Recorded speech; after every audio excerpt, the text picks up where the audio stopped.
Marcos capítulo 15, versículo 21 al 26.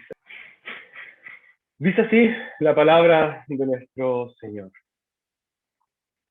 Y obligaron a uno que pasaba, Simón de Cirene, padre de Alejandro y de Rufo, que venía del campo, a que le llevase la cruz. Y le llevaron a un lugar llamado Gólgota, que traducido es lugar de la calavera. Y le dieron a beber vino mezclado con mirra, mas él no lo tomó. Cuando lo hubieron crucificado, repartieron entre sí sus vestidos, echando suerte sobre ellos para ver qué se llevaría cada uno. Era la hora tercera cuando le crucificaron, y el título escrito en su causa era El Rey de los Judíos. Vamos a orar brevemente, hermanos. Bendito Señor amado. Oramos para que usted nos guíe, Señor, al introducirnos a sus santas escrituras. Que nos dé, Señor, el entendimiento, el respeto, la claridad, la iluminación para poder comprender la profundidad, Señor, de su palabra. Que podamos apreciar este regalo, Señor, como lo que es una tremenda muestra de amor a su iglesia. Y que a través de esto nosotros podamos ser alimentados, alentados, Señor, a vivir una vida conforme, Señor, a usted. Oramos, Señor, para que usted obre a través de su Santo Espíritu en el corazón de cada uno de nosotros, al apreciar este precioso texto. Le damos gracias en el nombre de Jesús. Amén. Amén, hermanos.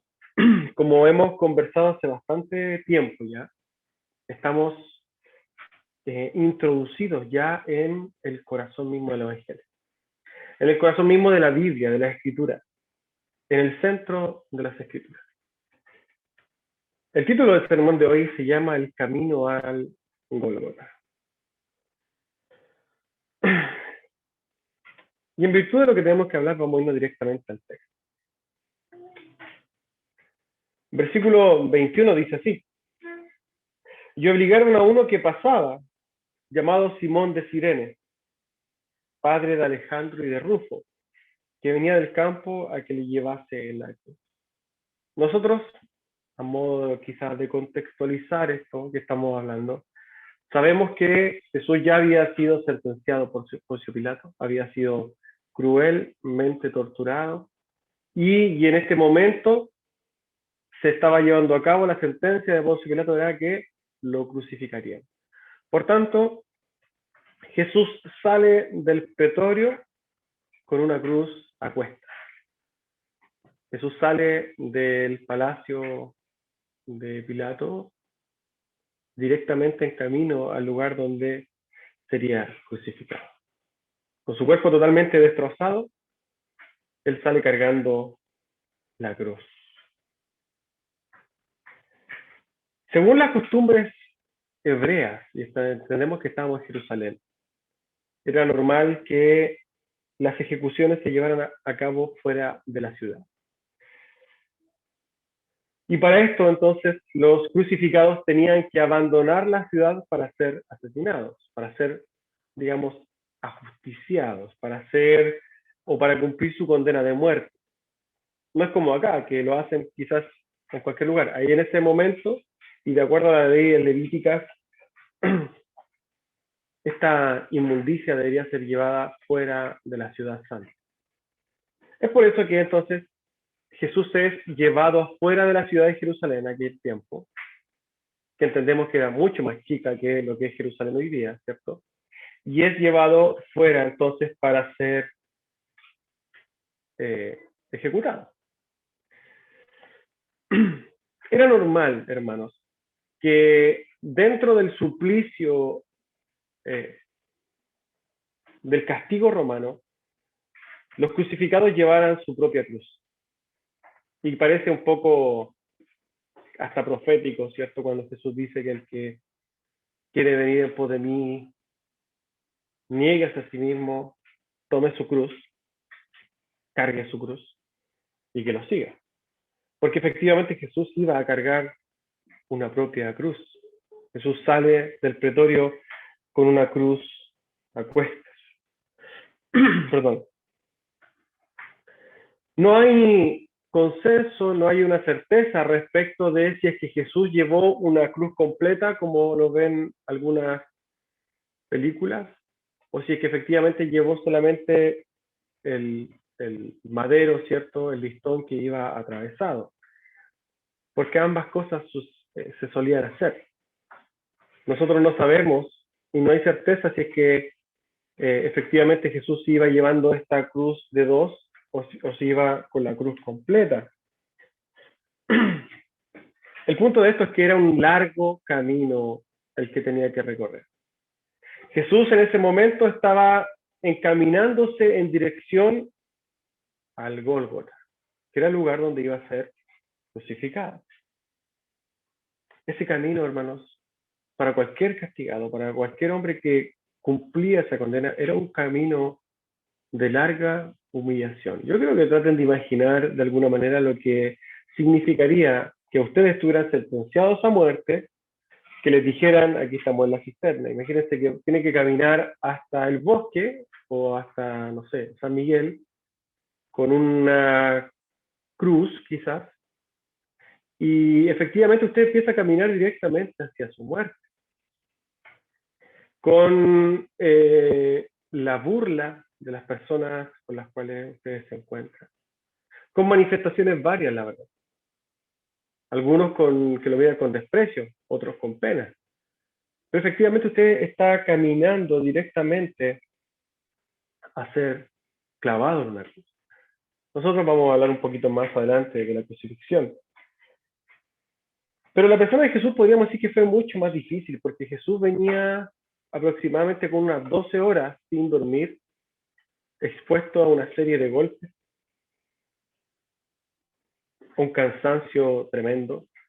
Jesús había sido desgarrado, estaba desangrándose. Jesús no había dormido, Jesús había sido tremendamente golpeado, ni siquiera pensar si es que había comido algo. Estaba totalmente debilitado y más aún tomar esa cruz, cargarla con lo que significaba, era tremendamente difícil. Si es que la cruz era solamente el listón cruzado, podríamos pensar que era un listón que pesaba más o menos 50 kilos. Que perfectamente todos podemos levantar 50 kilos. Pero otra cosa es caminar con 50 kilos, una cantidad importante de camino, ¿cierto? El cuerpo de Jesús estaba totalmente debilitado. Lo que nos cuenta Marcos y también nos dice Mateo 27:32 es que cuando salían, y entendemos que al poco caminar, hallaron a un hombre de Cirene llamado Simón. Y a este Simón le obligaron a que llevase la cruz. Claramente Jesús en sus fuerzas físicas no podía más. Podemos imaginar que el hecho de que los crueles soldados romanos le dijeran a otro que llevara la cruz de Jesús era porque Jesús efectivamente ya estaba tirado en el suelo, no podía seguir. Los soldados romanos eran tremendamente crueles, por tanto, mientras él pudiera caminar, lo iban a obligar a hacerlo, a latigazos, ¿cierto? Nosotros hemos visto películas que representan esta situación efectivamente donde a Jesús lo van llevando a punta de latigazos, ¿cierto? Cuando Jesús se derrumbó, ¿cierto?, bajo su carga, porque efectivamente entendemos así, los legionarios romanos, ejerciendo un derecho que tenían, que era el derecho de requisa, que tenían los romanos, o también llamado el derecho de hacer demanda a las personas que estaban bajo su gobierno, su imperio, obligan a un hombre llamado Simón, que venía de Cirene, a llevar la cruz de Jesús el resto del trayecto. Aparece en la escena este hombre, Simón de Cirene. Cirene era una región situada, ¿cierto?, a unos casi 15 kilómetros del mar Mediterráneo, lo que se conoce como Libia hoy día. Sabemos por la escritura y también por la tradición que finalmente Este hombre, Simón de Sirene, es tan impactado por esta situación que llega a convertirse. Simón de Sirene tiene un tremendo privilegio, una tremenda experiencia y que de alguna manera lo lleva a convertirse. Dios tiene misericordia de este Simón de Sirene. Quizás la difícil situación de Simón de haber sido obligado a llevar la cruz de un condenado, finalmente se transformó en vida eterna para él. Entendemos que este hombre fue y se hizo cristiano él y su familia, y que después, a un tiempo después, se fueron a vivir a Roma. Y esto lo entendemos claramente por lo que efectivamente dice Marcos. Marcos, que escribe a los romanos, ¿cierto? Se hace la aclaración de quién era este Simón de Sirene. Dice, perdón, Simón de Sirene dice que era padre, ¿cierto?, de Alejandro y de Rufo. Pablo, en su carta a los romanos, ¿cierto?, en su versículo 3, en su capítulo 16, versículo 13, dice: saludad a Rufo, escogido del Señor, y a su madre y mía. Pablo, en su carta a los romanos, habla a la esposa de Simón de Sirene. Esa mujer había atendido a Pablo, ¿cierto?, también de una forma muy maternal, muy cariñosa, y derechamente Pablo la trata como una madre. Simón de Sirene se transformó en un cristiano conocido, tal como sus hijos, Alejandro y Rufo. Ciertamente la terrible situación que vivió también Simón de Sirene, porque Simón de Sirene dice que venía del campo, y lo obligan, ¿cierto?, a llevar la cruz de un condenado, se transformó en algo, en un regalo precioso. Es la mejor y es la mayor bendición que puede haber alcanzado no solamente Simón de Sirene, sino que cualquier persona, y es haber alcanzado la salvación de su alma eternamente. Y más aún para él, tuvo quizás no las mejores condiciones, pero pudo conocer personalmente al maestro. Y conoció al maestro cuando estaba llevando a cabo, hermanos, la misión más importante que la había visto, ¿cierto?, la historia de la humanidad. La misión más importante que toda la humanidad y en toda la humanidad se haya llevado a cabo, la estaba cumpliendo en aquel momento Jesús. Y en ese momento fue testigo el mismo Simón de Sirene. Y puede decir quizás hasta con orgullo: yo ayudé a Jesús. Si hay alguien que pudo haber dicho algo respecto a eso, es que el único que ayudó a Jesús fue Simón de Sirene. Imagínense el privilegio de este hombre. Entendemos que claramente esto está todo determinado por la obra de Dios, ¿cierto?, porque finalmente es Dios el que hace todo. Pero para Simón de Sirene debe haber sido algo que contó como algo de lo cual sentirse orgulloso toda su vida. Imagínese usted, si usted haya estado en ese momento, sobre todo después teniendo la fe de Cristo. Pero quizás volviendo a la escena, hay algo que Marcos omite y que efectivamente Lucas lo dice y que no debemos dejarlo pasar. Lucas 23, del versículo 26 al 31 dice: y llevándole, tomaron a cierto Simón de Sirene, que venía del campo, y le pusieron encima la cruz para que la llevase tras Jesús. Lo que dice lo siguiente: y le seguía gran multitud del pueblo. Entendemos que Jesús iba camino al Gólgota con una multitud detrás de él. Y junto con estas mujeres dice: y de mujeres que lloraban y hacían lamentaciones por él. ¿Entendemos esto? Jesús llevaba, y bueno, ya no llevaba su cruz, iba caminando con las pocas fuerzas que le quedaban. Simón de Sirene iba detrás de él con la cruz, y atrás había una multitud de gente, entre ellas gente que lo humillaba y le gritaba cosas, gente que sentía pena, y estas mujeres que lloraban profundamente y hacían lamentaciones por Jesús. Pero Jesús, dice el versículo 28 de Lucas, vuelto hacia ellas, les dijo: hijas de Jerusalén, no lloréis por mí, sino llorad por vosotras mismas y por vuestros hijos. Porque aquí vendrán días en que dirán: bienaventuradas las estériles y los vientres que no concibieron, y los pechos que no criaron.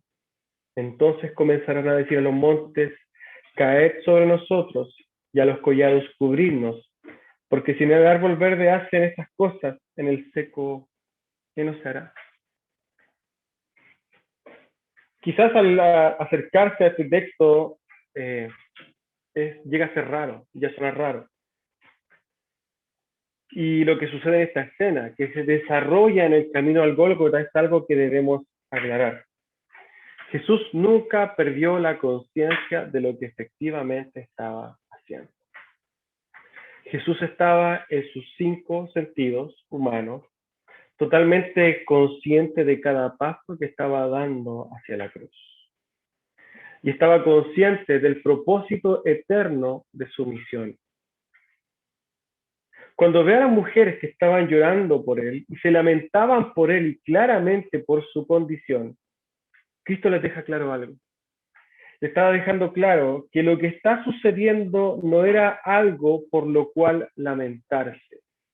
No era algo que nosotros deberíamos ver en Jesús y efectivamente ponernos a llorar. Jesús no quiere la pena ni el llanto de nadie. Jesús está llevando a cabo una misión mucho más profunda que en vez de generar este llanto y esta lástima y esta lamentación, debería generar expectación, gratitud, incluso hasta gozo, agradecimiento. Y ojo con esto, hermanos. Nosotros vemos los textos de la Biblia y ciertamente encontramos que hay muy pocas descripciones de los sufrimientos físicos de Cristo. ¿Cierto? Hay muy poco. El Espíritu Santo que guía las Escrituras no está poniendo énfasis en todo el sufrimiento que Cristo sufrió en la carne. ¿Y por qué es esto? Porque las Escrituras no tienen el afán de nosotros causarnos una emoción de qué pobrecito Jesús, qué triste. Cuando la predicación toma el tono, ¿cierto?, que va en virtud de provocar de alguna manera este sentimiento de pena, está buscando una sensación que no es la que Dios quiere de sus hijos.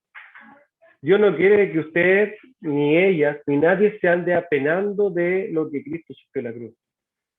Lo que quiere que usted observe es que Cristo sufrió todas esas cosas y muchas más que ni siquiera el texto es capaz de decirnos, por amor.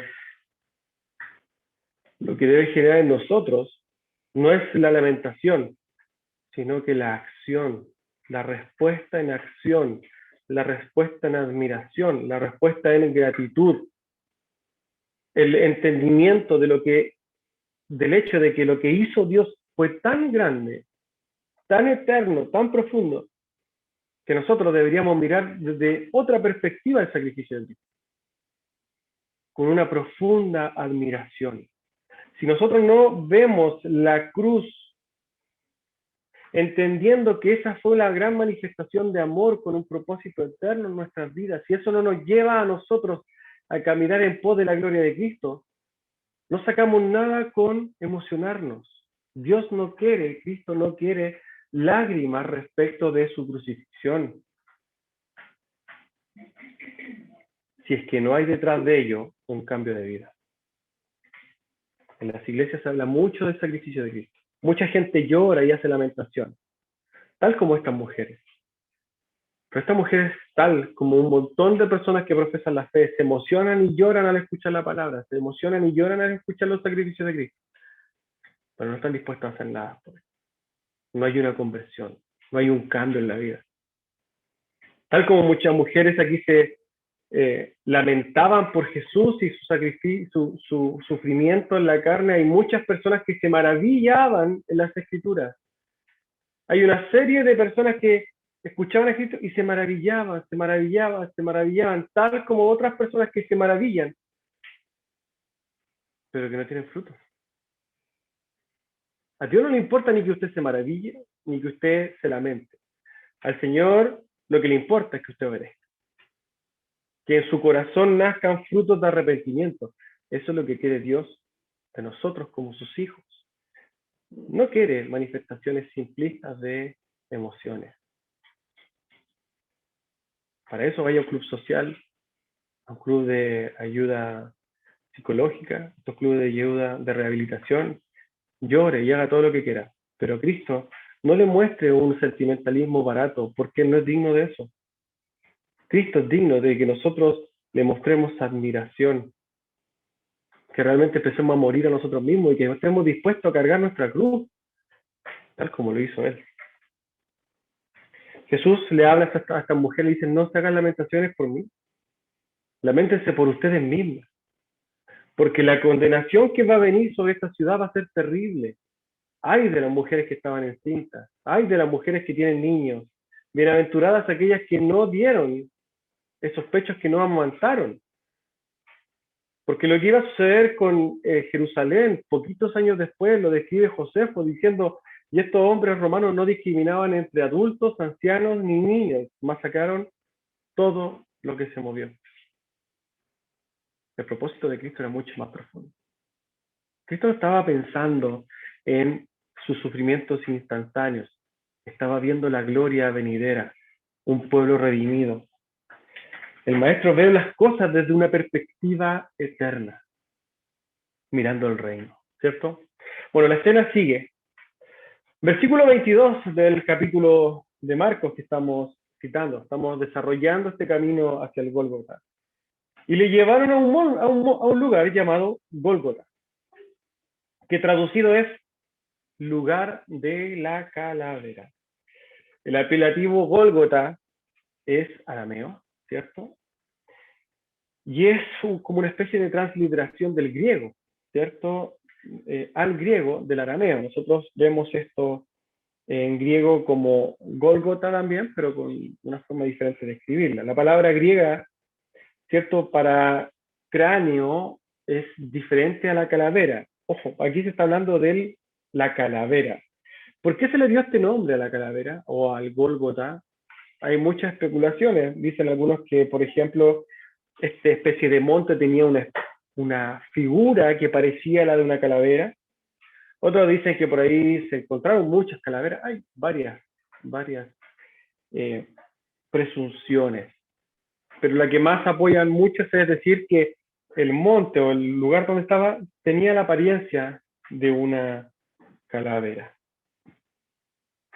Nosotros no sabemos dónde fue la crucifixión de Jesús. Si usted va a Israel y toma estos tours, ¿cierto? Donde lo llevan al lugar de la crucifixión de Jesús y la tumba y todas esas cosas, no son lugares que efectivamente hayan sido el lugar donde Jesús ni nació, ni murió, porque eso no se puede encontrar. Se asume que, se dice que, pero no son los lugares específicos, no hay certeza de eso. Pero lo que sí sabemos es que este lugar de la calavera estaba fuera de la ciudad. De la palabra calavera se deriva la palabra calvario, por eso se utiliza la palabra cruz del Calvario, por si acaso. Ahora bien, esta cruz y esta calavera estaba fuera de la ciudad. Hebreos 13:12 dice, por lo cual también Jesús, para santificar al pueblo mediante su propia sangre, padeció fuera de la puerta, afuera de la ciudad. El hecho de que Cristo tuviera que morir fuera de la ciudad, aparte de ir en concordancia con una ley levítica, también estaba tipificada en esta ley, ¿cierto? Levítica en el día de la expiación. No sé si ustedes se recuerdan cuando analizamos el día de la expiación, donde en el día de la expiación se hacían muchas cosas, ¿cierto? Pero una de estas dos cosas, o sea, una de estas muchas cosas que se hacían, era la de presentar dos machos cabríos para ser sacrificados. Uno era sacrificado mediante el asesinato ahí mismo, ¿cierto? Pero otro no tenía el mismo destino. Levítico 16, versículo 7 y versículo 8. Después tomará dos machos cabríos, dice, y les los presentará delante de Jehová, a la puerta del tabernáculo de reunión, y echará suertes a Aarón sobre los dos machos cabríos, una suerte por Jehová y otra por Azazel. Estos dos machos cabríos tendrían diferentes destinos, ¿cierto? Uno debería ser inmediatamente sacrificado a Jehová y otro sería lo que se conoce como el chivo expiatorio. Este chivo expiatorio era un chivo, ¿cierto?, sobre el cual se oraba, se cargaban los pecados, ¿cierto?, se transmitían los pecados del pueblo y este chivo era echado al desierto. Levítico 16, versículo 21 y 22, dice así: y pondrá Aarón sus dos manos sobre la cabeza del macho cabrío vivo, el que se iba a ir fuera, confesará sobre él todas las iniquidades de los hijos de Israel, todas sus rebeliones y todos sus pecados, poniéndolos así sobre la cabeza del macho cabrío, y lo enviaré al desierto por mano de un hombre destinado para esto, y aquel macho cabrío llevará sobre sí las iniquidades de ellos a tierra inhabitada, y dejará ir al macho cabrío por el desierto. Ese chivo cargaba con los pecados de ese pueblo. Y nosotros que habíamos hablado de la corona, ¿cierto?, a la cual se le pone a Cristo, podríamos decir que también representa esto. La corona eran los pecados de todo su pueblo puestos en la cabeza de Cristo. Y Cristo, llevando esos pecados sobre su cabeza, salía de la ciudad. Este chivo expiatorio, sin duda, tipifica de alguna manera la muerte de Cristo. Jesús cargando los pecados fuera de Jerusalén. Al igual que ese chivo, ¿cierto?, Cristo finalmente lleva sobre sí los pecados de los demás. Isaías 53:6 dice que todos nosotros nos descarriamos como ovejas, cada cual se apartó por su camino, mas Jehová cargó en él, en Jesús, los pecados de todos nosotros. Este chivo expiatorio, hermano, era una representación visible de cómo Cristo, de alguna manera, iba a llevar nuestros pecados a aquella cruz. Y fíjense que se lo iba a llevar muy, muy lejos. Salmo 103 dice en su versículo 12: cuánto está lejos el oriente del occidente, hizo alejar de nosotros nuestras rebeliones. Nuestros pecados, hermanos, el pecado de cada uno fue alejado de nosotros. Dios no recuerda nunca más nuestros pecados, nos perdona. Y eso es el perdón, ¿cierto? El perdón es que me olvido de tus pecados. Ciertamente Dios no es que pierda la memoria cuando dice que olvida nuestros pecados. Él decide perdonarlos y nunca más traerlos a colación. Hebreos 8, versículo 12 dice: porque seré propicio a sus injusticias y nunca más me acordaré de sus pecados y de sus iniquidades. Esto es lo que hizo Jesús con nosotros. Y esto es lo que nosotros debemos admirar dentro de todo el suplicio que Cristo sufrió. Cristo, a través de su tremenda tortura y todo lo que sufrió, estaba cargando, hermanos, nuestro pecado, nuestra culpa, nuestra maldad anunciada, ¿cierto?, en las escrituras del Antiguo Testamento, y la estaba llevando a una cruz donde serían pagadas. Lo que debe llevarnos a nosotros, hermanos, es a vivir una vida en pleno gozo, en plena certidumbre de la fe, en pleno entendimiento de que nuestras culpas fueron lavadas, viviendo tal como habíamos visto hace un rato en el Salmo, como Dios libertó a Egipto de Israel, a Israel de Egipto, así nosotros vivimos libres. Ahora somos libres de toda condenación. Esto es lo que ha hecho el Maestro con nosotros. Lo que tiene que preguntarse usted hoy día ¿es digno el Señor de alabanza y gloria por haber cargado en sí nuestras maldades y nuestras iniquidades? ¿Merece el Señor de nosotros nuestra glorificación? Sin duda. Él cargó en Él todas nuestras iniquidades. Volviendo a la cena, Jesús había llegado al Gólgota, al lugar donde sería asesinado. Nosotros, Si ustedes vemos, y si nosotros nos acercamos al texto, nosotros nos damos cuenta que leímos dos pasajes y pasaron no sé cuántos kilómetros de tortura. No sabemos cuánto fue el trecho que caminó Jesús. Puede haber sido 2 kilómetros, 1,5, no sé. Pero en el texto se ve un pasaje. Solamente dice, y llegaron al monte Gólgota. Pero no aparece todo el desarrollo, todas las cosas que pasó, todas las caídas que quizás Jesús sufrió en el camino. Quizás Jesús se desmayó.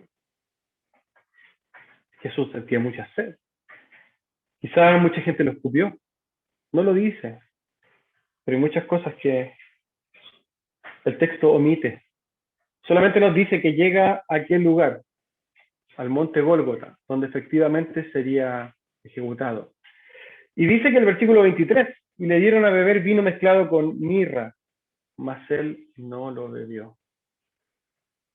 Mucha gente dice, ¿por qué le dieron vino con mirra? ¿Cuál era el objetivo? ¿Será porque Jesús tenía sed y le querían dar algo así?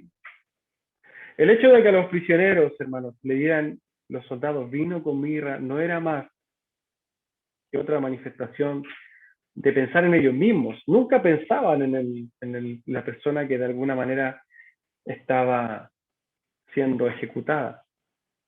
Lo que querían, esta mezcla de vino con mirra, lo que hacía era de alguna manera adormecer a aquel que estaba siendo asesinado o condenado. Pero no era en virtud de que efectivamente hagamos que este hombre sufra menos dolor. Lo que sucedía es que cuando las personas eran crucificadas, efectivamente ofrecían resistencia. Nadie llegaba y ponía sus manos para que se clavara. Yo creo que trate de pensar en lo que significa que a usted lo claven en una cruz. Fíjese que yo, mientras meditaba y desarrollaba este sermón en la semana, me puse a pensar en la crucifixión y me di cuenta que nunca me había dado cuenta de lo cruel que es la crucifixión. Y es difícil transmitirlo, porque lo que sabemos de la crucifixión generalmente ya lo sabemos, pero el hecho es que están clavando a una persona a un madero. Eso es lo que están haciendo. Cuando ustedes lo van a clavar a un madero, ustedes no dicen, uy, sí, clávame. Hay resistencia. Y lo que hacían con este vino y mirra efectivamente era tratar de adormecerlo, de que el trabajo de clavar a alguien de una manera tan cruel fuera un poquito más fácil. Pero ¿sabes qué? Jesús no quiso. Jesús cargó el dolor conscientemente de todo lo que nosotros hicimos. Todo lo que él vivió, lo vivió totalmente consciente. Con prestancia, podríamos decir, con carácter. Efectivamente, Cristo se entregó a ser crucificado. Recordemos que si Jesús no quería ser crucificado, es cosa que clamar a su Padre, ¿cierto? Y todo el sufrimiento que estaba sufriendo se iba a ir. Pero cada sufrimiento que Cristo sufrió, lo sufrió, valga la redundancia, porque decidió sufrirlo. Él fue a la cruz porque él quiso. Él dijo, nadie me quita la vida, sino que yo la pongo para remisión de pecados. Versículo 24. Cuando lo hubieron crucificado, repartieron entre sí sus vestidos echando suerte sobre ellas para ver qué se llevaría cada uno. Mateo dice, cuando lo hubieron crucificado, repartieron entre sí sus vestidos, echando suertes para que se cumpliese lo dicho por el profeta. Partieron entre sí mis vestidos y sobre mi ropa echaron suerte. Volvemos al texto. El texto solamente dice, cuando lo hubieran crucificado. Así de simple, hermano. Así de simple el evangelista habla de que Jesús fue clavado en un madero. No dice mayores cosas. Quizá alguien podría apelar y decir, bueno, es que la verdad es que no necesitaba el autor hablar más de la crucifixión, porque en aquel tiempo, carta sobre todo dicha a los romanos sabían de qué se trataba la crucifixión. Era algo de común conocimiento. ellos estaban habituados a ver gente siendo crucificada. Por tanto, como ellos estaban familiarizados con la crucifixión, no era necesario hablar más allá de ella, ¿cierto? Ellos entendían de qué se trataba esta crucifixión. Ahora bien, como nosotros no somos romanos, ¿cierto? Y nosotros no estamos viviendo en el primer siglo, como estamos en Chile, 20 siglos después, vamos a tratar de saber de qué se trata un poco la crucifixión. La crucifixión fue inventada por los persas y se empleó ciertamente y se perfeccionó por los romanos. Los persas nosotros sabemos que eran tremendamente crueles, ¿cierto? Pero los romanos tomaron esta forma de ejecución y la perfeccionaron. Generalmente Roma utilizaba esta terrible forma de castigo para los esclavos y aquellos que de alguna manera cometían crímenes graves. Esta crucifixión era vista y era entendida de forma tan grave y era algo tan claramente aberrante hacia los ojos que un ciudadano romano no estaba sometido a esta forma de ejecución. Era librado, a no ser que hubiera sido digamos, un delito demasiado grave. Existía este entendimiento de que la persona que era crucificada moría 1000 muertes, dando a entender el terrible padecimiento que se padecía en la cruz. La crucifixión, hermanos, consiste en clavar a un ser humano en una cruz de madera, en términos simples. Las manos de los crucificados son atravesadas con un clavo aproximadamente así, atravesando huesos, tendones, claramente con la piel. Muchas veces se clavaba en las manos, otras veces se clavaba en las muñecas. Depende del peso del condenado. Si se asumía que el peso no iba a resistir las manos y se podían desgarrar y se podía saltar, ¿cierto? Clavado en las muñecas. Ese clavo iba a un madero, donde el cual claramente después no se podía mover. Esas manos y esas muñecas tenían que resistir el peso del cuerpo que hacía presión en cada momento hacia abajo, ¿cierto? El peso del cuerpo hacía presión y por tanto, cuando una vez que se atravesaba la mano, no solamente era el dolor del hoyo propiamente tal, sino del constante forcejeo para sostener el peso.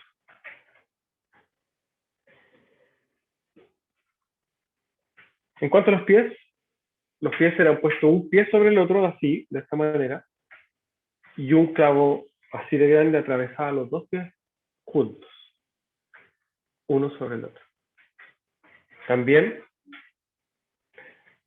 traspasaba hueso, lo que pillaba, tendones, venas. Toda la carne la traspasaba de una. Yo no sé si usted ha pisado un clavo alguna vez. Bueno, pisar un clavo no es nada alrededor. Porque ahí lo que hacían era martillarte un clavo en tu pie, así de simple. Sin miramiento. Oye, es que me duele, déjate. No. No es como ir al dentista que le está tocando un nervio y le dispara. No. Aquí estaba siendo condenado. Tus pies iban a ser traspasados, arrasando con huesos, tendones y todo lo que fuera, hasta ser clavado en un madero.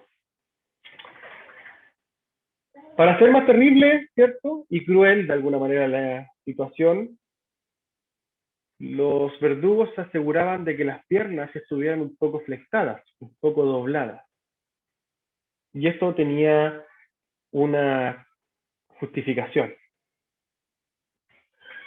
Primero, cuando una persona estaba crucificada con los pies flectados, tendía, ¿cierto?, para poder querer respirar, tener que querer pararse.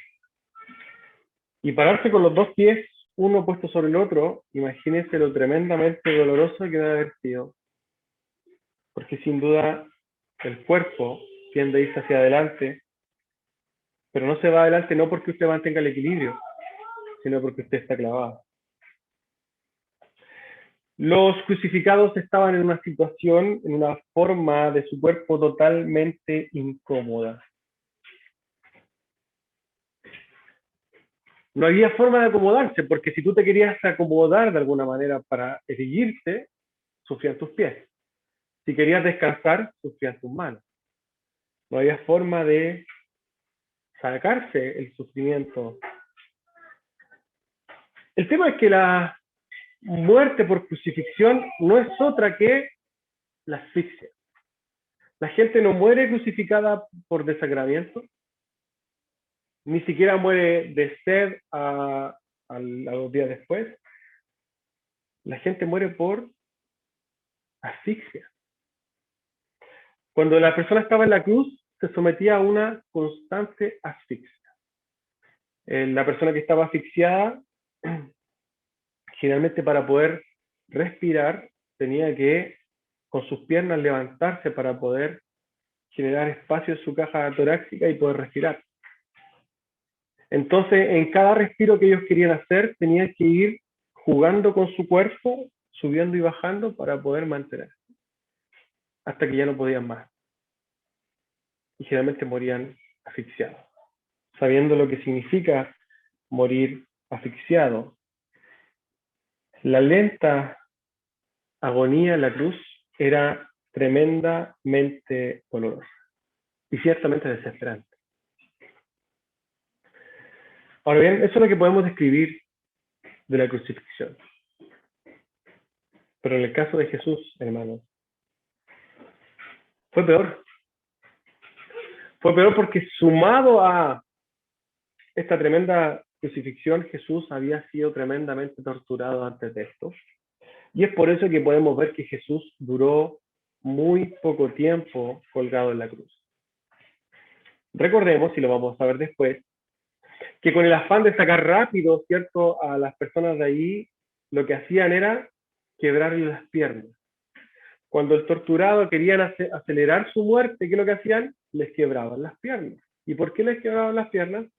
Para que no pudieran hacer este juego de jugar con su respiración y solamente morir más rápido. Con el peso cargado en sus manos, solamente morían más rápido. Por eso le quebraban las piernas. Sabemos que a Jesús le fueron a quebrar las piernas, pero dijeron, no, este hombre ya está muerto.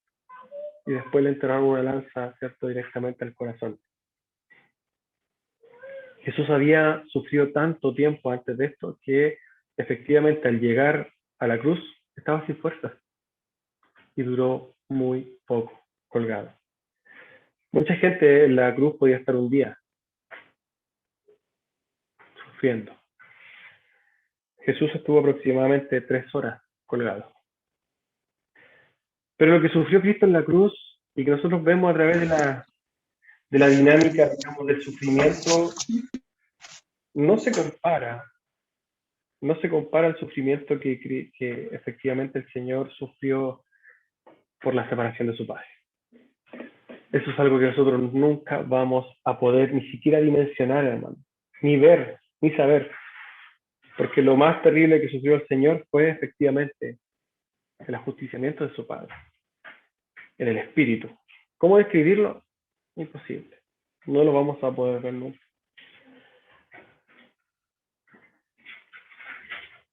Pero si bien Jesús sufrió mucho físicamente, y quizás vamos a hablar de eso en otro sermón, lo que vemos en el texto es que, y siguiendo con la escena, como era de costumbre, ¿cierto?, los legionarios se repartían las vestiduras de aquellos crucificados echando suerte. Quizá utilizaban algunos dados, y estos hombres que estaban crucificando a Jesús repartieron sus vestimentas. La dividieron en 4 partes: algo para cubrir la cabeza, las sandalias, el cinturón, y la túnica exterior. Pero esta túnica era sin costura, tejida de una sola pieza, ¿cierto? De un extremo a otro quedó también incluida. Y ahí el Salmo, tal como dice Mateo, para que se cumpliese la escritura en Salmos 22, 18, repartieron entre sí mis vestidos y sobre mi ropa echaron suerte. Cristo hasta el último momento siguió cumpliendo las escrituras. Todo lo que involucra el sufrimiento del Cristo estaba profetizado en las escrituras y se cumplió al pie de la letra. La crueldad de los soldados, de los verdugos romanos, estaba llevándose a cabo efectivamente para que se cumplieran las escrituras. Versículos 25 y 26. Era la hora tercera cuando lo crucificaron, y el título escrito de su causa era El Rey de los Judíos. Cerca de las 9 de la mañana crucificaron a Jesús aquel día. Pilato había mandado que se escribiese una notificación o un letrero que dijera la causa, ¿cierto?, de su ejecución, encima de la cabeza de Jesús. Juan 19, en su versículo 19 al 22 dice, escribió también Pilato un título que puso sobre la cruz, el cual decía, Jesús Nazareno, Rey de los Judíos. Y muchos de los judíos que leyeron este título, porque el lugar donde Jesús fue crucificado estaba cerca de la ciudad, y el título estaba escrito en hebreo, en griego y en latín, donde dijeron a Pilato los principales sacerdotes de los judíos, no escriba Rey de los Judíos, sino que él dijo, soy Rey de los Judíos. En otras palabras, no lo sentencies como con un título de rey, sino que senténcialo como que él dice ser el rey, pero que no lo es. Pero respondiendo Pilato le dijo, lo que es escrito, es escrito. Jesús fue asesinado con un título que decía Rey de los Judíos. Entendamos esto. Cuando las personas asesinadas se ponía su causa, la causa de el por qué había sido asesinado. En la soberanía de Dios, y entendemos estas cosas así, Jesús efectivamente fue asesinado, fue crucificado, fue de alguna manera sentenciado a muerte por una causa. Esa causa era ser el rey de los judíos. Los sacerdotes querían que no le pusieran eso. Los sacerdotes querían que le pusieran que fue condenado por blasfemar diciendo que era el rey de los judíos, pero que no lo era. Pero Dios, en ese momento podemos ver que exaltó su persona. Dijo, efectivamente, él está siendo asesinado, pero está siendo asesinado justamente porque era el rey de los judíos. Aquel rey profetizado en las escrituras del Antiguo Testamento. Su rey que iba a venir a morir por ellos. Resulta de alguna manera un poco imposible explicar, ¿cierto?, de forma positiva o verle algo bueno a Pilato, ¿cierto?, en el hecho de que haya escrito esto. Como si pudiéramos decir que Pilato quiso dar algún grado de honor a Jesús. Sería lindo pensarlo, pero difícil a la vez.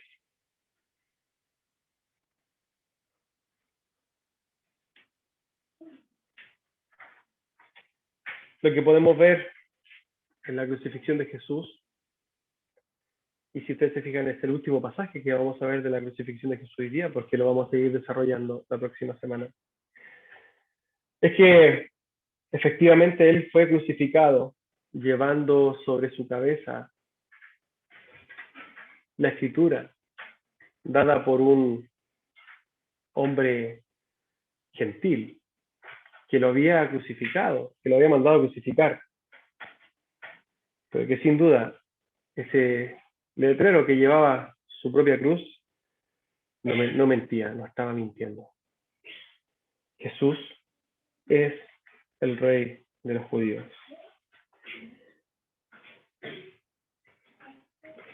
Hermanos, nosotros sabemos que ciertamente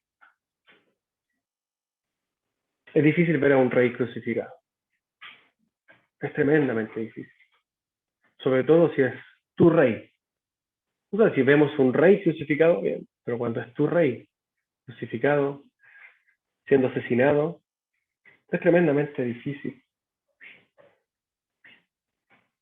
Pero quiero llevarles a entender que Jesús vivió su vida y efectivamente este tremendo camino que nosotros vemos en la vida de Jesús, este terrible momento, Jesús lo vivió con su vista observando, viendo no solamente hasta el momento de la cruz, sino que viendo mucho más allá. A modo de conclusión final de este pasaje, vamos a decir lo siguiente. Vemos en esta marcha hacia el Gólgota una parte solamente de la pasión de Cristo. El Rey de Reyes había descendido de su gloria, haciéndose siervo y obediente hasta la muerte, una muerte que le esperaba y que por lo demás estaba siendo terriblemente cruel y dolorosa. Pero por amor a nosotros, este rey soportó y con decisión caminó el terrible camino al lugar donde sería ejecutado. La mirada del maestro no terminaba en aquel lugar llamado Gólgota. La mirada de Jesús estaba observando algo que iba mucho más allá. La gloria y la exaltación que recibiría de su Padre, y junto con esto, la redención de todo un pueblo. La libertad de sus escogidos, la adopción de su familia, la separación de su santa iglesia, un pueblo para sí. Es sin duda, hermanos, un tremendo ejemplo ver a Cristo caminar este terrible andar. A nosotros, y quizás desde una perspectiva mucho más lejana, totalmente desigual, pero observando que hay cosas que tenemos que aprender y ver a Jesús como ejemplo, también nos toca caminar un camino. Cada uno de nosotros camina. Cada uno de nosotros va hacia el Gólgota. Quizás no a ser crucificado, ¿cierto? Pero cada uno de nosotros camina con la muerte como expectativa final. Sabemos que nuestro caminar, tal como para Jesús, terminaba en ese momento, en la muerte. Cada uno de nosotros camina un camino de muerte. Y a quien le guste, a quien no le guste, da lo mismo. Es una verdad absoluta, ¿cierto? Pero es un camino que es mucho más fácil que el camino Cristo. Exponencialmente más fácil. Incomparablemente más fácil. Sin duda en nuestro camino encontraremos dificultades, dolores, enemistades, persecuciones, sufrimientos, pruebas. Nunca del calibre de lo que sufrió Cristo.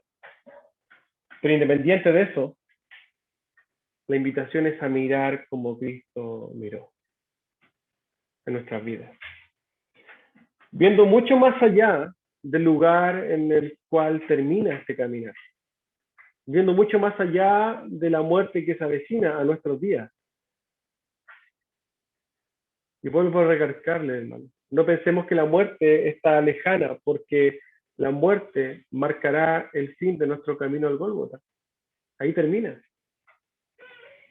Pero como Cristo, vivamos y caminemos sin quitar la vista de lo que está más allá.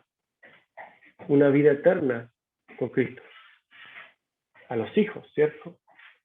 Una vida eterna con nuestro Señor. Con los ojos puestos en el reino de Dios. Con los puestos eternos en la eternidad. Nosotros somos ciudadanos del reino, ¿cierto? Como se nos describe. Y en aquel reino ya celestial, nos espera solamente una preciosa gloria de Dios. Caminemos como Cristo caminó, tomando nuestra cruz, tal como lo hizo. Quizás la referencia y viendo estas frases desde la perspectiva de entender que efectivamente esto es un camino, el texto nos dice que tomemos nuestra cruz cada día, porque cada día es un paso más en el camino al Golgota. Amén. Vamos a ver.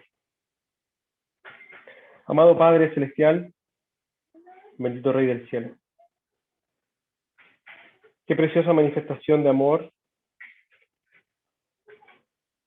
qué ejemplo, qué carácter, Señor, el que usted ha mostrado en su sacrificio, en ese caminar tortuoso, doloroso, pero decidido, que caminó hacia la cruz.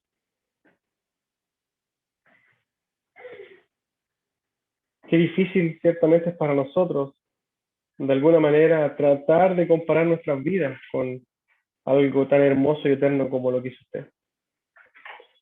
Pero sin duda a través de las Escrituras somos llamados y somos enseñados a vivir cada día para su gloria. Y no podemos dejar de observar el hecho de que efectivamente nosotros caminamos directamente hacia un fin que nos espera cuando usted determine el fin de nuestros días. También sabemos, Señor, que por su mandato somos llamados a vivir con nuestros ojos puestos en el cielo, como extranjeros.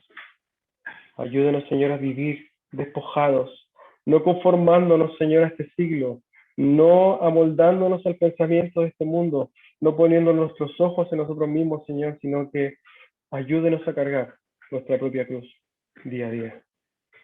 Ayúdenos a vivir para su gloria y con los ojos puestos en lo celestial. Alabamos su nombre y le damos gracias por su palabra. Le damos gracias sin duda por su sacrificio. Le damos gracias por su sufrimiento. Le damos gracias por su amor, a través del cual hoy día podemos levantar nuestros corazones en agradecimiento a usted y observar su gran amor y decir, Señor, aquí están nuestras vidas. Tómelas para su gloria. Ayúdenos, Señor, a vivir efectivamente muriendo a nosotros mismos día a día. Le damos gracias en el nombre y por los méritos de su Hijo amado Jesús. Amén.